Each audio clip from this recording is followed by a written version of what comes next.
करता हूँ। आमंत्रित है सम्मानीय राजा अवस्थी जी। संक्षिप्त भाव अब मंच पर आसीन माननीय अतिथिगणों द्वारा।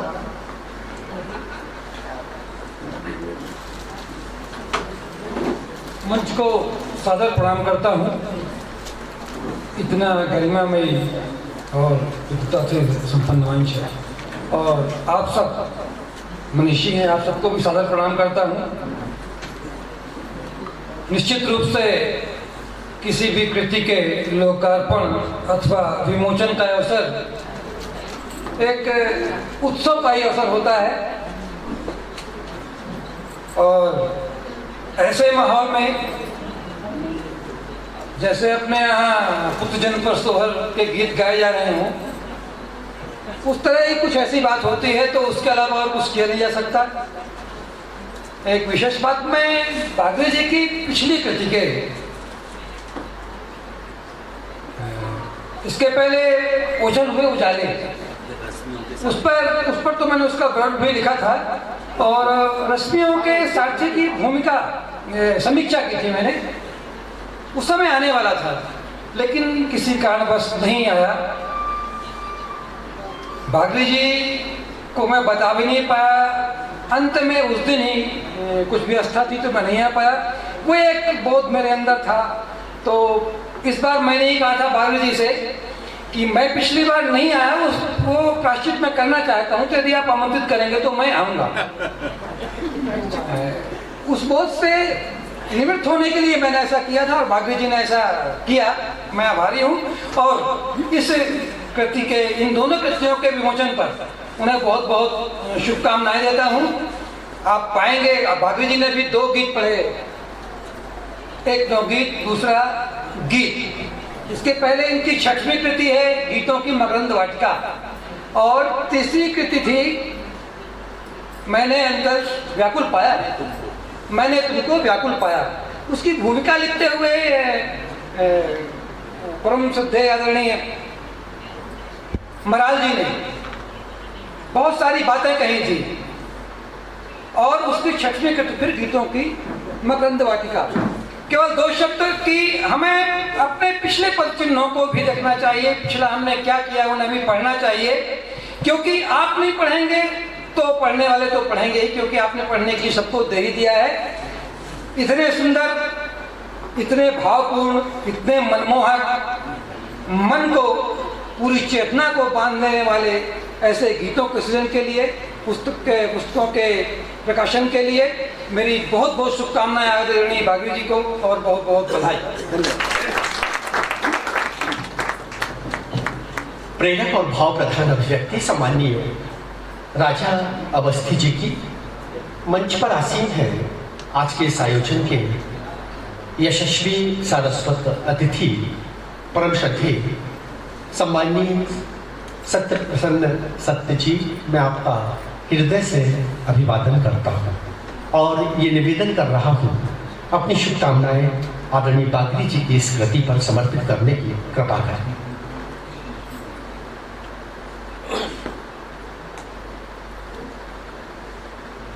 मंचस्थ सभी महानुभावों और सदन में उपस्थित सभी मनीषियों को प्रणाम निवेदित करता हूँ। आदरणीय विजय बागरी विजय जी, इनकी 2 कृतियों का आज लोकार्पण हुआ है। ये दोनों कृतियाँ अपने आप में एक मील का पत्थर है। जिन सुकोमल अनुभूतियों को, जिन सुकोमल भावनाओं को शब्दायित किया है आदरणीय बागरी जी ने, तो इनका रसास्वादन आप जब इनको पढ़ेंगे तभी आपको महसूस होगा। बहुत सुंदर कृतियाँ हैं और क्योंकि मुझे अवसर प्राप्त हुआ है इन कृतियों में से कुछ रचनाओं को पढ़ने का, देखने का और अपना एक अकिंचन अभिमत देने का, तो मैं जानता हूँ कि ये रचनाएं किस स्तर की हैं और किस उच्च कोटि पर इनको स्थापित किया जा सकता है। मैं बहुत बहुत शुभकामनाएं प्रेषित करता हूँ आदरणीय विजय बागरी जी को और बहुत बहुत बधाई देता हूँ कि उनकी ये कृतियाँ लोकमानस में निश्चित रूप से अपनी पैठ बनाएं और बहुत यश और सुयश प्राप्त करें। धन्यवाद। सूत्रों में व्यापकता को समोए सम्मानीय श्री सत्य प्रसन्न सत्य जी की ये भावनात्मक अभिव्यक्ति। और अब हम जिन्हें आमंत्रित कर रहे हैं, देश के लब्ध प्रतिष्ठित साहित्यकार आदरणीय आचार्य भगवत दुबे जी। भगवत दुबे जी का दर्शन चिंतन प्रेरक और प्रणम्य है। उनको उनकी सुविधा की दृष्टि से उनके स्थल पर माइक पहुंचाया जा रहा है। आदरणीय आचार्य भगवत दुबे जी कादम्बरी संस्था के सम्मानीय अध्यक्ष। इस बीच हमारे मध्य सम्मानीय डॉक्टर अनिल कोरी जी, उपाचार्य शासकीय इंजीनियरिंग कॉलेज जबलपुर, सम्मानीय विनीता पैकबार विधि जी, गायक गौरव अर्चना गोस्वामी जी, आदरणीय ज्ञानेश्वर द्विवेदी जी, श्री अभय तिवारी जी, अर्चना द्विवेदी गुदालू जी यहाँ उपस्थित हो चुकी हैं। मैं उनका भी हार्दिक अभिवादन करता हूँ। आज के इस उत्सव धर्मी विमोचन समारोह में मंचस्थ परम श्रद्धेय आचार्य कृष्णकांत चतुर्वेदी जी, जो संस्कृत पाली प्राकृत के उद्भव विद्वान हैं, कालिदास साहित्य अकादमी के पूर्व अध्यक्ष रहे और राजशेखर सृजन पीठ के कुलगुरु हैं। परम आदरणीय डॉक्टर श्याम सनेहीलाल शर्मा जी, उनसे में मेरे अनुज हैं, क्योंकि उनके बड़े भाई भी मेरे अनुज हैं और उन्होंने मेरे ऊपर पीएचडी करवाई। डॉक्टर राम सनेहीलाल शर्मा अवर फिरोजाबाद। इनका मैं एक और परिचय दे दूं जो बहुत गौरवशाली है।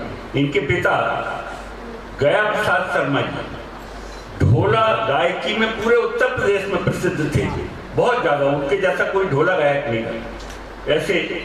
और आदरणीय डॉक्टर सत्य प्रसन्न जी कोरबा से हैं। और जहाँ तक मुझे याद है कि एक आयोजन में मैं गया था, वो थे कि नहीं, मेरे भाई वहाँ, मेरा छोटा भाई सीनियर चीफ केमिस्ट था, शायद जानते गोपाल प्रसाद दुबे को जी। और वहाँ शायद आपसे भेंट भी हुई है, आपकी विद्वत्ता से मैं भली बात परिचित हूँ। और मेरे बाएं पास में विराजमान श्री ब्रजेश शर्मा जी, जिनके बारे में अभी बताया कि गीत गजल दोहे मुक्तक हर चीज में ये महारत हासिल है इन्हें। तो और आज के समारोह के केंद्र बिंदु परम आदरणीय प्रियवर श्री विजय बागरी जी, इनके बारे में मैं बात बताऊंगा, लेकिन आज के आयोजन के बारे में और इस नगर के बारे में आपको कुछ बता देना चाहता हूँ। इस नगर में हर दिन एक दो दिन बाद में बड़े बड़े आयोजन होते रहते हैं, ऐसे उत्सव होते रहते हैं साहित्य की, कुछ कहिए मत। तो मैं इस नगर के बारे में कुछ बता देना चाहता हूँ कि जबलपुर शायरों कवियों की है गुणगान की नगरी। जबलपुर शायरों कवियों की है गुणगान की नगरी, सृजन की उर्वरा कविता तथा सम्मान की नगरी। हुए ना कम यहाँ शायर सुकवि मर्मज्ञ सारस्वत, हुए ना कम यहाँ शायर, हुए ना कम यहाँ शायर सुकवि मर्मज्ञ सारस्वत। छकी आकंठ रहती है सुधा रसपान की नगरी। और यहाँ बेटियों की संख्या बहुत ज्यादा है और उनकी उपस्थिति को भी नमन कर लेता हूँ। मेरे आदत है जरा ढंग से बोलने की कि सृष्टि के सदग्रंथ की पावन रहल हैं बेटियां, सृष्टि के सदग्रंथ की पावन रहल हैं बेटियां, और पारिवारिक पुण्य तरुका श्रेष्ठ फल है बेटियां, और प्रीति ममता और करुणा की त्रिवेणी है यही, दो कुलों के संगमों का तीर्थ जल है बेटियां। और ये कृति जिसमें गीत है, सारे श्रृंगार के गीत हैं और सुचितापूर्ण है। एक गीत का 4 पंक्तियां 5 पंक्तियां में भी उसी ढंग की सुचितापूर्ण, क्योंकि ये बिना प्रेरणा के नहीं लिखा जाता है। ईश्वरीय प्रेरणा हो, आपकी परकीय प्रेरणा हो, चाहे स्वकीय हो, लेकिन उसके बिना आप इतने श्रेष्ठ गीत नहीं लिख सकते।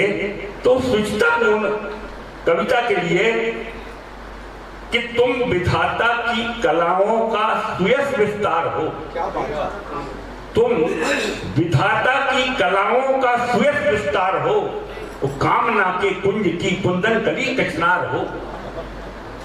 तुम विधाता की कलाओं का सुयस विस्तार हो, और कामना के कुंज की कुंदन कली कचनार हो, कि प्रात की सुकुमार सी करुणाभ किरणिल अरुणिमा, प्रात की सुकुमार सी कनकाभ किरणिल अरुणिमा, और शीत ऋतु में दोपहर की धूप धौली कर्णिमा, शीत ऋतु में दोपहर की धूप धौली कर्णिमा, और सांझली सिंदूर मेला का विमल श्रृंगार हो, कामना के कुंज की कुंदन कभी कचरार हो।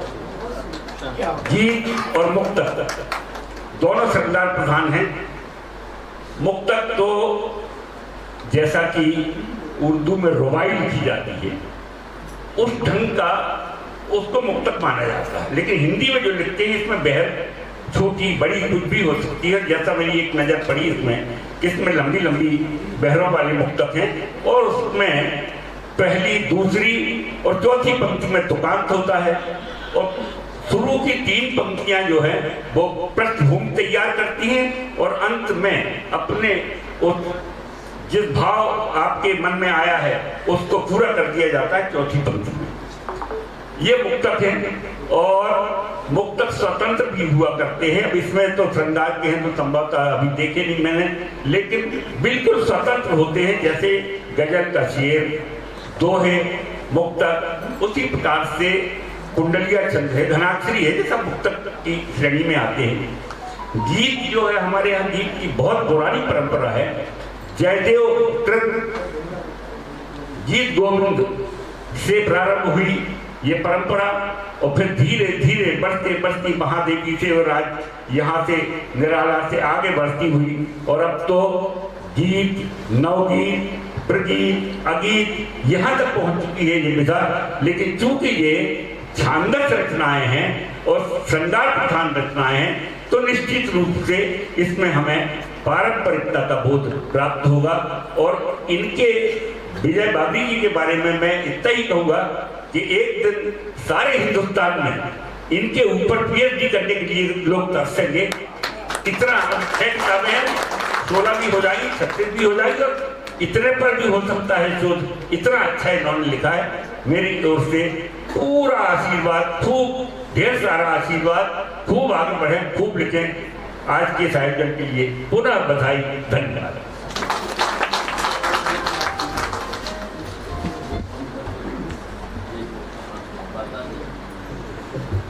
देश के प्रतिष्ठित साहित्य साधक का ये आशीष भाव आदरणीय विजय बागड़ी विजय जी की सृजन यात्रा के लिए, उनके गीतों के लिए, और हम तो ईश्वर से ये प्रार्थना करते हैं कि उन पर पीएचडी, उन पर निरंतर कार्य, उनका स्नेह भाव हम सबसे ऐसा ही बना रहे। यही जीवेम शरदय शतम के साथ आज के इस अवसर पर शुभ भावनाएं हैं। बहुत बहुत अभिनंदन। मंच पर आसीन है इस आयोजन के सम्मानीय मुख्य अतिथि, और जब मुख्य अतिथि का उल्लेख हो तो चाहे डॉक्टर राम स्नेही लाल शर्मा जी हो या परम श्रद्धेय श्याम स्नेही लाल शर्मा जी, इन दोनों की सृजन धर्मिता भारत भूमि के बाद बाहर भी हम सबके लिए प्रेरक बनी हुई है। जो लेखन, जो चिंतन, जो सृजन, जो मनन, जो भाव आदरणीय विद्वत मनीषियों का है, वो वर्तमान पीढ़ी का प्रेरणा पथ प्रशस्त कर रहा है। मैं उनको प्रणाम अर्पित करता हूं और सादर आमंत्रित करता हूं। लगभग 20 कृतियों के रचयिता और 20 से अधिक विद्वत मनीषियों द्वारा इनके व्यक्तित्व और कृतित्व पर पत्रोपाधि की उपाधि प्राप्त की जा चुकी है। ऐसे मनीषी हैं आदरणीय सम्मानीय डॉक्टर श्याम स्नेही लाल शर्मा, जो फिरोजाबाद से हमारे बीच में उपस्थित हुए हैं। आपके गीतों की भी वो लयता, वो सौंदर्य, वो छंद, वो भाव है जो हमें बागरी जी के गीतों के भावों से जोड़ते हुए आगे बढ़ाता है। मैं प्रणाम अर्पित कर रहा हूँ आदरणीय। आपसे निवेदन है आप अपनी भावनाएं हम सब तक पहुँचाएं। एक बार तालियों के साथ अभिनंदन करें। इस बीच हमारे मध्य सम्मानीय एनसी व्यवहार अधिवक्ता सम्मानीय डॉक्टर भावना दीक्षित यहाँ उपस्थित हैं। हम उनका हार्दिक अभिवादन करते हैं। कला मर्मज्ञ दादा ध्रुव गुप्ता जी,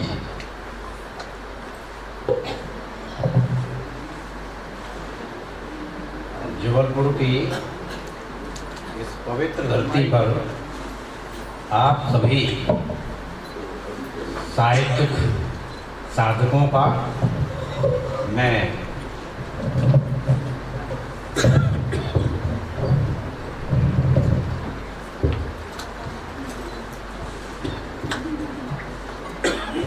प्रणाम निवेदित करता हूँ।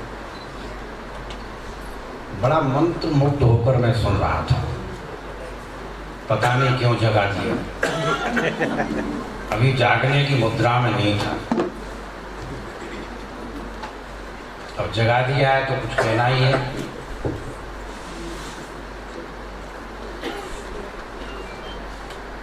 अपारे काव्य संसारे कविरेकः प्रजापति।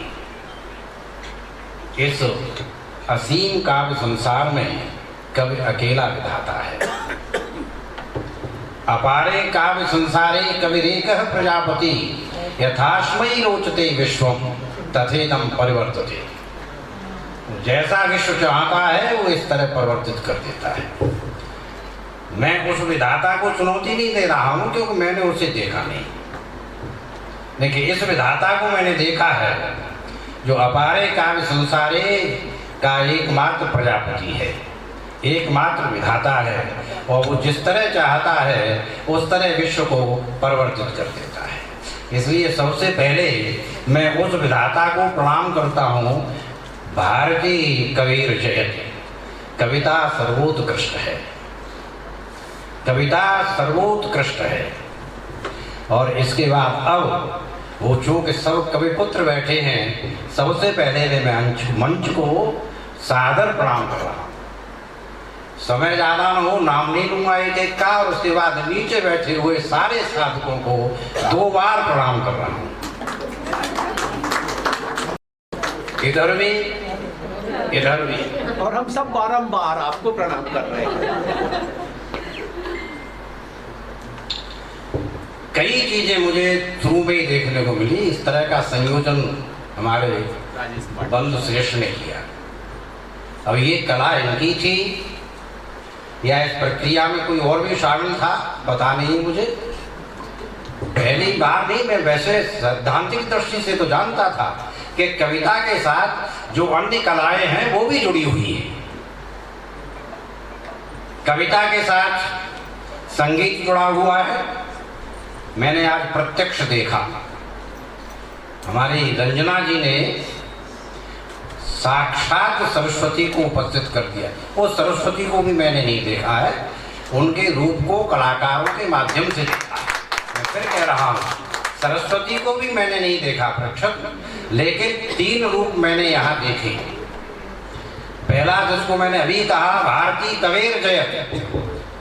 मैं उस कविता की जो भारती है उसको प्रणाम करता हूँ क्योंकि वो सर्वोत्कृष्ट है। और इस रूप को प्रस्तुत किया यहाँ विजय बागरी विजय जी की कृतियों के माध्यम से हमारे तमाम वक्ताओं ने, और जिन्होंने प्रस्तुति व्यावहारिक धरातल पर की।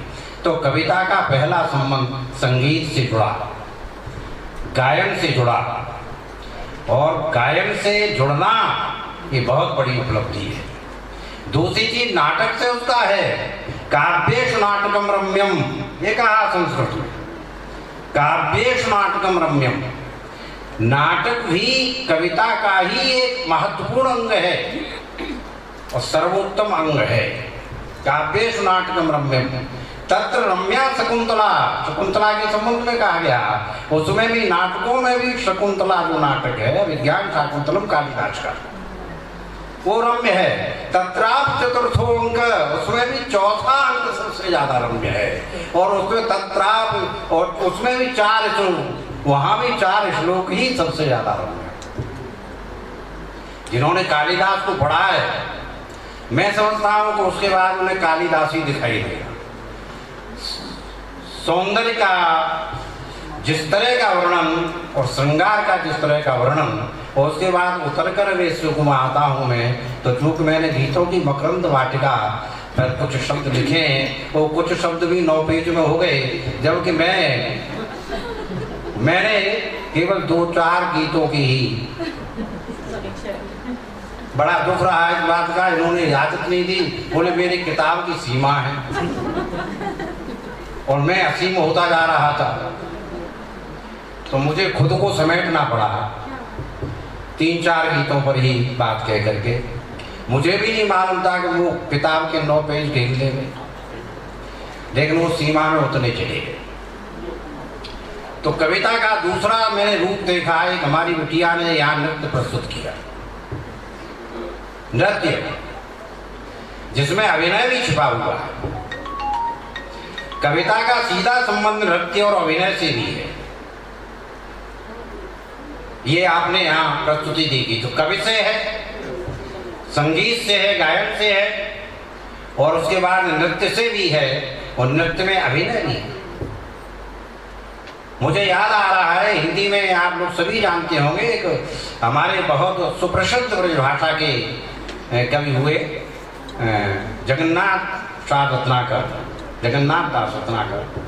उनके उद्धव शतक में उद्धव से गोपियों ने एक बात कही। उद्धव ने जब वहां से चलने लगे, पहले तो ज्ञान का बड़ा घमंड था, लेकिन गोपियों ने बहुत जल्दी ही तोड़ दिया, और वो प्रेम के रंग में रंगकर जब जाने लगे तो उन्होंने पूछा कि मैं कुछ संदेश आपका श्री कृष्ण तक पहुंचा दूं, कोई बात आपको कहनी हो तो बताएं। उन्होंने कहा क्या कहना है? बोले जो आप कहना चाहेंगे मैं वहां तक पहुंचा दूंगा, कृष्ण तक। तो उन्होंने 2 पंक्तियां केवल बता रहा हूं, आप देखिए, अभिनय का देखिए क्या आता है। अवसर मिले, अवसर मिली, अवसर मिले, अवसर ताज कछु पूछी है, तो कही हो कछून। बड़ा आश्चर्य की बात है। पहले शर्त तो लगा दी कि अवसर मिले, तुम्हें अवसर मिल जाए तो ज्ञानी आदमी को क्या मालूम कौन सा चिंतन करने लगो। तो यदि अवसर मिले और सर ताज कछु पूछी है, तो पूछे तो अपनी तरफ से मत कहने लगना। सर ताज कछु पूछिए तो कही हो कछून। वो कह रहे हैं कि हमको क्या कहना है वो बता दो, वो कह रही है कही हो कछून। दशा देखी सो दिखाई हो। जो आपने हमारी यहाँ स्थिति देखी है उसको कहना नहीं, दिखाना। बुद्ध बड़े असमंजस में पड़े, फिर कहना नहीं तो कैसे दिखाऊंगा? दिखाना तो मुझे आता नहीं, क्योंकि दिखाना अभिनय से होता है और कहना वाणी से होता है। मैं कह सकता हूं, दिखाऊंगा कैसे? तो उन्होंने कहा वो भी हम बता देते हैं, सिखा देते हैं। ज्ञानी आदमी हो, शायद अभिनय ना आए तो सिखाना पड़ेगा। कहियो कछून दशा देखी सो दिखाई हो। क्या बताया उन्होंने? आप देखिए अभिनय कविता से कैसे जुड़ता है। आह कह कराहे नैन नीर अवगाहे। पहले कहा आह भरना, आह भर के कराहना। अब इसमें तो कुछ कहने की जरूरत है नहीं। आह कह करा, कह माने करके, आह कह कराहे नैन नीर अवगाहे। पहले आह भर के कराहना, उसके बाद आंखों में आंसू भर लाना। ये बड़ी सरल ट्रेनिंग है, लेकिन वो आंसू या कराह ये अपने आप ना आते, तो सात्विक भाव है। ये तो परिस्थिति व स्वतः आते हैं। अगर रोंगटे रोमांच होना है तो होगा, आप रोकते रहिए, नहीं रुकेगा। आंसू निकलने हैं तो निकलेंगे, आप रोकते रहिए, नहीं रोक पाएंगे। ये तो सात्विक अनुभव, सहज नहीं होता। आह के कराहे नैन नीर अवगाहे। कछु कहवे को चाहे। कुछ कहने के लिए चाहना, कहना मत, बोलना नहीं। कहवे को चाहे हिचकील रह जाइयो। आह के कराहे नैन नीर अवगाहे। कछु कहवे को चाहे हिचकील रह जाइयो। तो कविता का सीधा संबंध अभिनय से भी जुड़ा। तो कविता सर्वोत्कृष्ट है क्यों कहा जाता है? हमारे यहाँ आचार्य मम्मट ने तो अलग ही बात कही। उन्होंने कहा कि कबीर भारती जैत क्यों सर्वोत्कृष्ट क्यों है? नियतिकृत नियम रहेगा, पहली बात बताई उन्होंने। वो नियत के नियमों से पृथक है, रहित। वहां ईश्वरीय नियम नहीं चलते। वहाँ केवल अगर किसी का नियम चलता है तो कवि का नियम चलता है। जब जो चाहेगा जैसा कहेगा, जब जो चाहेगा वैसा बनाएगा, जब जो चाहेगा वैसा दिखाएगा और आपको देखना पड़ेगा। वो श्रृंगार लिखेगा आप रोक लेंगे, वो वीर लिखेगा आप नहीं रोक सकते। नियतिकृत नियम रहेगा, वहां नियत के नियम नहीं चलते। वो केवल और केवल दूसरी बात थी, वो आनंदप्रद है, सिर्फ आनंद देती है। वहां विभक्त और दुखद जो अनुभूतियां हैं वो भी आनंदप्रद होती हैं। मैंने कई बार देखा, एक रामायण सीरियल आया करता था, आप सबने देखा होता है तो देखा हो गई। सीता की विदाई के समय और सारे लोग रो रहे थे रामानंद सागर की रामायण में। मैं भी देख रहा था, मैं भी रो रहा था, आंसू भर भर के सभी रो रहे थे। देख कोई नहीं रहा था कितने रो रहे थे, लेकिन रो रहे थे। बाद में किसी ने पूछा आज का सीरियल कैसा लगा, बोले बहुत अच्छा। रोना अच्छा लगा, रोना भी अच्छा लगा। दुखद संवेदनाएं भी वहां आनंद देती हैं, केवल सुखद ही नहीं देती, दुखद संवेदनाएं भी आनंद देती। ये केवल कविता में। और नवरस रुचिरा, आपकी रसोई में 6 रस मिल जाएंगे, लेकिन कविता है जिसमें नवरस रुचिरा, 9 रस मिलेंगे। ये 9 रस, श्रृंगारात 9 रस। तो ये कई विशेषताओं के कारण भारतीय कबीर जी कहा जाता है कविता सर्वोत्कृष्ट है। मैं वागरी साहब का वो सुन रहा था, बड़ा तर्जीहता के साथ उन्होंने अपना वक्तव्य जो है पढ़ा और कहा, कुछ नहीं छोड़ा उसमें कहने के लिए। उन्होंने पूरी विशेषताएं बताई, रचनागत की। मैं कभी कभी ये सोच रहा था कि जिस सौंदर्य के मुक्तक को उन्होंने सुनाया, मेरी भी कई बार वाह वाह निकली और आह मुझे नहीं लगता किसी की निकली हो, सबने आनंद का अनुभव किया। आखिर वो सौंदर्य संरचना होती कैसे, कैसे लिख पाया इन्होंने ऐसा सौंदर्य लिखा? ये कैसे? केवल वागरी साहब ही नहीं, मैं बहुत सारे लोगों की बात करता हूँ तो उस समय भी मैं वही सोच रहा था कि किस तरह से लिखा जाता है, इसकी प्रक्रिया क्या है, कैसे लिखा जाता है। तो कहते हैं कि उस समय भी मुझे एक श्लोक याद आ रहा था, वो भी कालिदास का। और हमारे यहाँ सबसे बड़े संस्कृत के विद्वान बैठे हुए, वो भी जानते हैं कि शकुंतला को जब पहली बार दुष्यंत ने देखा, पहली बार, वो भी छिपकर देख रहा था, पेड़ों के पीछे से देखा। उसने कहा कि इसको देखने के बाद मुझे लगता है इसको कैसे बनाया होगा, इस सौंदर्य को विधाता ने कैसे गढ़ा होगा। विधाता, और वही विधाता फिर आ गया जिसको देखा ही नहीं। जिस विधाता को देखा नहीं तो उसकी रचना प्रक्रिया को कैसे देखा होगा, कि कैसे बनाया होगा। लेकिन मुझे लगता है कि वहाँ कालिदास कहीं न कहीं खुद जो सौंदर्य लिख रहे थे, उस सौंदर्य की ही प्रतिच्छाया को उन्होंने विधाता पर आरोपित कर दिया। कह तो वो खुद की रहे कि मैंने कैसे लिखा, मैंने कैसे बनाया। उन्होंने कहा कि शकुंतला के सौंदर्य को बनाने के लिए संभवतः है उस विधाता ने सबसे पहले इसके सौंदर्य की परिकल्पना की होगी, और जिस समय परिकल्पना की होगी उस समय वो निश्चित रूप से सौंदर्य का सागर उमड़ रहा होगा, और उसका चित्त जो है वो सत्व भाव में रहा होगा। सत्व, याद रखिए, अगर सत्व भाव में नहीं है, समाधि भाव में नहीं है, तो कभी सौंदर्य लिखा नहीं जा सकता। राजस और तेजस भाव के अंतर्गत ऐसा हो नहीं सकता। सत्व भाव में रहा होगा, और उसके बाद उसने चित्र फलक पर बनाना शुरू किया होगा। जो श्लोक है वो बता रहा हूँ। ये 14 रत्नों से अलग अगर कोई स्त्री रत्न सृष्टि में पैदा हुई है तो इस पैदा करना ऐसे ही नहीं है। उस विधाता को भी बहुत बहुत प्रयास करने पड़े। क्या किया? चित्रे निवेश परिकल्पित सत्व योगा रूपोच्चयेन मनुषा विधिना कृता। स्त्री रत्न सृष्टिरपरा प्रतिभा सामे धातुर विमुक्त मनुचिंत्य वपोष्यतस्या। ये कौन कह रहे हैं? कालिदास कह रहे हैं खुद, लेकिन विधाता पर डालकर कह रहे हैं। उसको पहले चित्रफलक पर सारे यही कवि करता है। मैं बागड़ी साहब से ही पूछ लूंगा, मेरा तो यही प्रक्रिया है, बाकी को जाने। इतना अच्छा अगर सौंदर्य लिखते हैं तो कैसे लिखते हैं, और बाकी में आज ही बता देंगे, शेष रह जाएगा वो। सौंदर्य साधारण चीज नहीं है कि आप चित्रित कर लेंगे।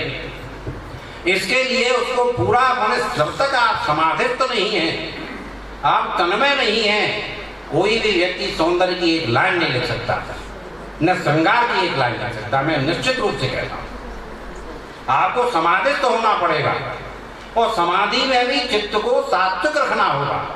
अगर उसमें कहीं भैंस को न्यार डाला है कि नहीं, बात आ गई तो कभी नहीं लिख पाओगे, वहीं पर टकरा जाएगा, वहीं खत्म हो जाएगा।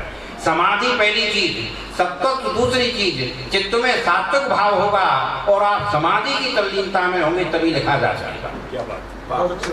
और यदि ये नहीं है तो आप सौंदर्य नहीं लिख पाए, भूल जाइए। नकल वाले करते रहना, इसकी उतार दी उसकी उतार दी, बाकी शब्द जाके शब्द, ये सब करना तो आ जाएगा और आता भी है, लेकिन मौलिक आप जिसको कहना चाह रहे हैं उसके लिए समाधिस्थ होना जरूरी है।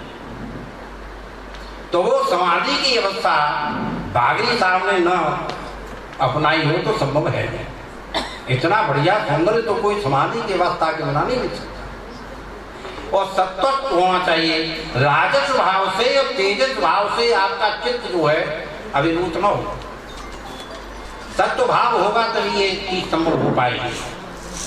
तो ये दो चीज, ये दोनों चीजें जरूरी है। याद रखिए, एक नाटक उन्होंने और लिखा है, बड़ा अच्छा है, मालविकाग्निमित्रम, कालिदास का ही नाटक है। प्लीज अगर आप कहें तो मैं बंद कर दूं, नहीं 2 मिनट और मुझे दे दें। 2 मिनट ज़्यादा नहीं लूँगा क्योंकि बाकी सारी बातें हो गई हैं और मैंने अपनी बात भूमिका में कह दी है, तो कुछ ज़्यादा कहने की जरूरत नहीं, वो बता भी दिया, 9 पन्ने।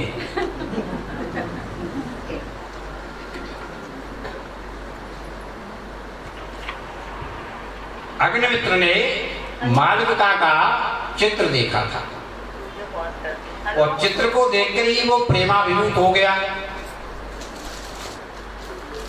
चित्र को देखकर चित्रवाली से प्रेम करने लगा।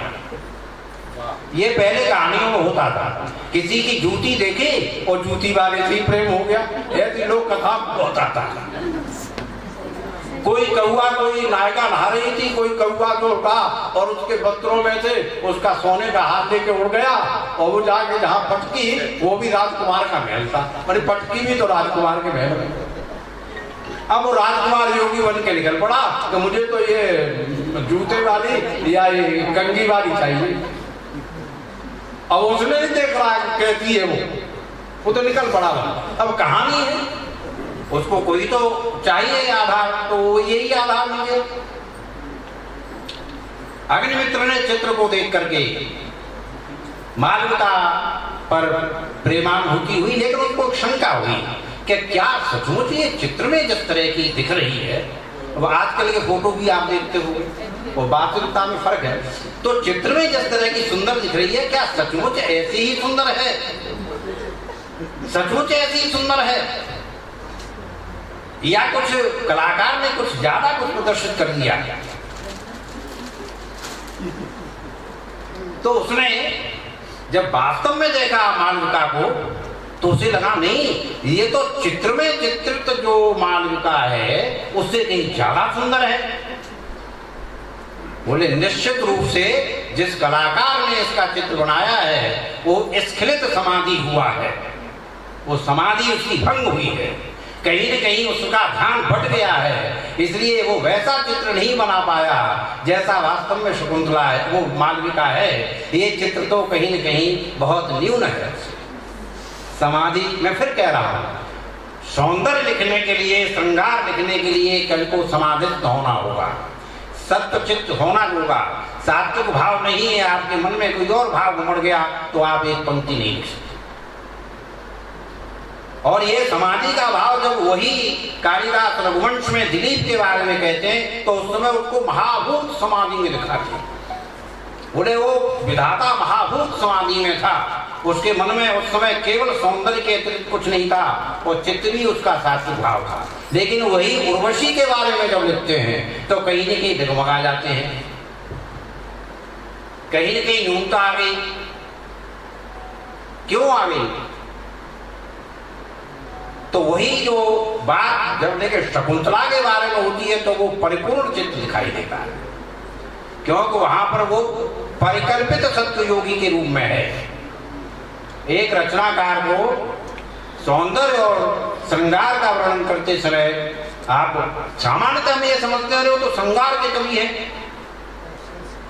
सब लिखा होगा उल्टा सीधा ऐसा ही ऐसा। उन्हें नहीं मालूम को ऐसा ही ऐसा नहीं लिखा जाता है। उसे लिखने के लिए तो सबसे बड़ी तपस्या करनी पड़ती है। मैंने जब मकरंद गीतों की मकरंद वाटिका को पढ़ा, 4 भाव मुझको उसमें दिखे। केवल सौंदर्य नहीं था, केवल श्रृंगारी नहीं था, ये तो सिर्फ 2 भाव हैं। तीसरा भाव और था जिसमें देशभक्ति का भी भाव था। लोगों के व्यक्तित्व, विवेकानंद जैसी रचनाएं भी थी, लोगों के व्यक्तित्व का भाव था, उसके सौंदर्य। और सबसे बड़ा था वो आधुनिक बोध था जो आज नवगीतों की विशेष पहचान है। नवगीत क्या? वो भी तो गीत ही है, गीत का ही नया संस्कार नवगीत। वो नवगीत का मतलब ये थोड़ी होगा कि गीत से भिन्न हो गया। नवगीत भी गीत ही है, केवल गीत का नया अवतार, नया संस्कार।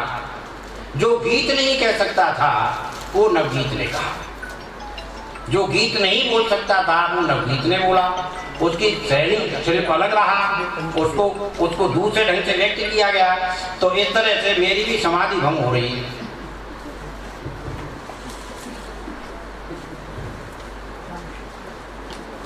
तो ये फोटो खींचती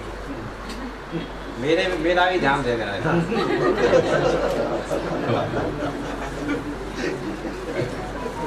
वो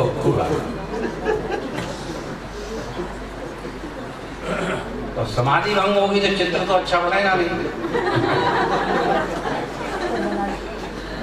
केवल एक सूचना देना चाहता हूँ, हमारे आदरणीय ने कहा था कि इनके ऊपर पीएचडी होगी, इनके ऊपर ऑलरेडी एक पीएचडी हो रही है और ये मेरे संज्ञान में है, इसलिए मैंने आपको ये सूचना दी। और समय भी ज़्यादा होता जा रहा है, आपने धैर्यपूर्वक मुझे सुना, इसके लिए मैं आपको बहुत बहुत धन्यवाद देता हूँ।